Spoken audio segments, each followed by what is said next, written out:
ರಾಜಸ್ಥಾನದ ರಾಮ ಮಂದಿರದ ಅರ್ಚಕರೊಬ್ಬರು ತಾವೇ ತಮ್ಮ ಕೈಯಾರೆ ಸಿದ್ಧಗೊಳಿಸಿರುವಂತಹ ಹನುಮನ ಗದೆಯನ್ನ ತಂದಿದ್ದಾರೆ. ಇದನ್ನು ಸಂಪೂರ್ಣವಾಗಿ ಕೊಬ್ಬರಿಯಿಂದಲೇ ತಯಾರಿಸಲ್ಪಟ್ಟಿದೆ. ಹನುಮನ ಗದೆ ಜೊತೆಗೆ ಅಕ್ಷತೆ ಬಟ್ಲು, ತೀರ್ಥಕುಂಡಲಿ ಹಾಗೂ ದೀಪದ ಬಟ್ಟಲನ್ನು ಕೂಡ ತಯಾರಿಸಿದ್ದಾರೆ. ಇದು ಎಷ್ಟು ವರ್ಷ ಇಟ್ಟರೂ ಹಾಳಾಗಲ್ಲ ಅಂತೆ. ಹಾಗಿದ್ರೆ ಅವ್ರು ಏನ್ ಹೇಳಿದ್ದಾರೆ ನೋಡೋಣ. ಪ್ರಭು ಶ್ರೀರಾಮನ ಪ್ರಾಣ ಪ್ರತಿಷ್ಠಾಪನೆಗೆ ದಿನಗಣನೆ ಶುರುವಾಗಿದೆ, ಕ್ಷಣಗಣನೆ ಶುರುವಾಗಿದೆ. ಇನ್ನು ಕೇವಲ 2 ದಿನ ಇಡೀ ಜಗತ್ತಿನಾದ್ಯಂತ ಜನರು ಕಾಯ್ತಾ ಇದ್ದ ದಿನ ಹತ್ತಿರ ಬಂದ್ಬಿಟ್ಟಿದೆ.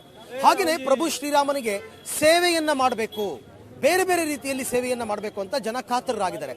ಸೇವೆ ಅಂತಂದ್ರೆ ಹೇಗೆ, ಯಾವ ರೀತಿ ಮಾಡಬಹುದು, ಅವರಿಗೆ ತಿಳಿದ ರೀತಿಯಲ್ಲಿ ಅವರು ಇರತಕ್ಕಂಥ ಜಾಗದಲ್ಲಿ ಏನೆಲ್ಲ ಸಿಗುತ್ತೆ ಆ ರೀತಿಯಾದಂತಹ ವಸ್ತುಗಳನ್ನ ತಂದು ರಾಮನಿಗೆ ಸಮರ್ಪಿಸುವಂತಹ ಕಾರ್ಯ. ನಾನು ನಿಮಗೆ ಒಂದು ದೃಶ್ಯವನ್ನು ತೋರಿಸ್ತೀನಿ ಆರಂಭದಲ್ಲಿ.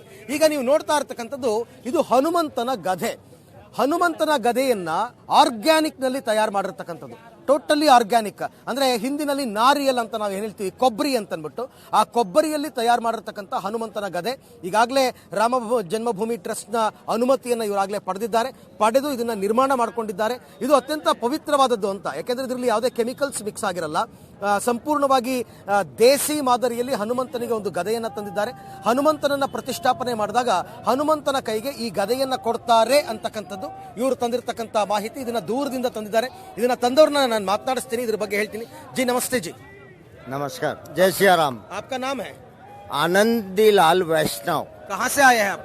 हम राजस्थान से आए हैं। ये क्या है, इसके बारे में बताइए। ये बजरंगबली की गदा है। अच्छा। और मंदिर में जो पूजा के लिए जो सामग्री होती है, हाँ। वो एक कुमकुम, चावल और जो भी सामग्री रखने के लिए चोपड़ा बोलते हैं इसको। हाँ, चोपड़ा। हाँ। एक चन्नामत के लिए लोटा। अच्छा।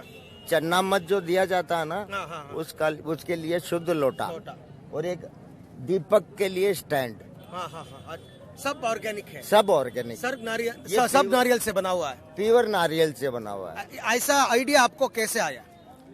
बस मैं पुजारी हूँ। अच्छा। हमारे मंदिर है ब्राह्मणिया बालाजी के नाम से, नसीराबाद के पास है, अजमेर जिले में पड़ता है। अच्छा। वहाँ एक ग्राम है देराठू। अच्छा, आपको परमिशन मिला है यहाँ मंदिर में ये सब? परमिशन नहीं मिला, हम हमारे हिसाब से आए, हमारे MLA साहब के नेतृत्व में हम आए। अच्छा, ಮತ್ತೊಂದು ಸರ್ತಿ ನಾನು ಎಕ್ಸ್ಪ್ಲೇನ್ ಮಾಡ್ಬಿಡ್ತೀನಿ. ಕೇವಲ ಹನುಮಂತನ ಗದೆ ಮಾತ್ರ ಅಲ್ಲ, ಇಲ್ಲಿ ನೋಡಿ ಪಂಚಾಕ್ ಅಂದ್ರೆ ನಾವೇನು ಅರಿಶಿನ ಕುಂಕುಮವನ್ನು ಇಟ್ಕೊಳ್ತಕ್ಕಂಥ ಅಕ್ಷತೆಯ ಬಟ್ಲು ಅಂತ ನಾವೇನು ಕರಿತೀವಿ, ಅಕ್ಷತೆಯ ಬಟ್ಲು ಅದನ್ನ ರೆಡಿ ಮಾಡಿದ್ದಾರೆ. ಹನುಮಂತನ ಗದೆಯನ್ನ ರೆಡಿ ಮಾಡಿದ್ದಾರೆ. ಮತ್ತೆ ತೀರ್ಥವನ್ನ ಕೊಡೋದಕ್ಕೆ ಕುಂಡಲಿಯನ್ನ ರೆಡಿ ಮಾಡಿದ್ದಾರೆ. ಮತ್ತೆ ಒಂದು ಬೌಲ್, ಅಂದ್ರೆ ಇದು ದೀಪವನ್ನ ಹಚ್ಚೋದಕ್ಕೆ ಅಂತ ಅಂದ್ಬಿಟ್ಟು ಒಂದು ಬೌಲ್ ಅನ್ನ, ಇದು ಬೆಂಕಿಯನ್ನ ಅಂದ್ರೆ ಕರ್ಪೂರವನ್ನ ಹಚ್ಚಿ ಒಳಗಡೆ ಇಟ್ಟರೂ ಕೂಡ ಅದು ಏನೂ ಆಗಲ್ಲ, ಅದು ಉರಿತಾ ಇರುತ್ತೆ ನಿಧಾನವಾಗಿ. ಆ ರೀತಿಯಲ್ಲಿ ಕಾಣ್ತಾ ಇರತಕ್ಕಂಥ ಅದ್ಭುತವಾದಂತಹ ಒಂದು ದೃಶ್ಯ ಇದು. ಇದನ್ನ ಅವರು ತಯಾರು ಮಾಡಿಕೊಂಡು ತಗೊಂಡು ಬಂದಿದ್ದಾರೆ. ಹನುಮಂತನಿಗೋಸ್ಕರ, ರಾಮನಿಗೋಸ್ಕರ ನಾವು ಕೊಡಬೇಕು ಅಂತಕ್ಕಂಥದ್ದು. ಸೊ ಈ ದೃಶ್ಯಗಳನ್ನ ತಾವು ಗಮನಿಸ್ತಾ ಇದ್ದೀರಾ. ಇದು ನಾರಿಯಲ್ಲಿಂದ ಆರ್ಗ್ಯಾನಿಕ್ ಆಗಿ ಕಂಪ್ಲೀಟ್ ಕೊಬ್ಬರಿಯಿಂದ ತಯಾರು ಮಾಡಿರ್ತಕ್ಕಂಥದ್ದು. ದೇವಸ್ಥಾನದ ಅರ್ಚಕರು ಇದು ನನ್ನ ಇಚ್ಛೆಯಾಗಿತ್ತು ಕೊಡಬೇಕು ಅಂತ, ಆ ರೀತಿ ಕೊಟ್ಟಿದ್ದೀನಿ ಅಂತಕ್ಕಂಥ ಮಾತನ್ನ ಅವ್ರು ಆಡ್ತಾ ಇದ್ದಾರೆ. ಕ್ಯಾಮರಾ ಪರ್ಸನ್ ಶ್ರೀಕಾಂತ್ ಜೊತೆ ಅರವಿಂದ ಸೇತುರಾವ್, ಪಬ್ಲಿಕ್ ಟಿವಿ, ಅಯೋಧ್ಯ.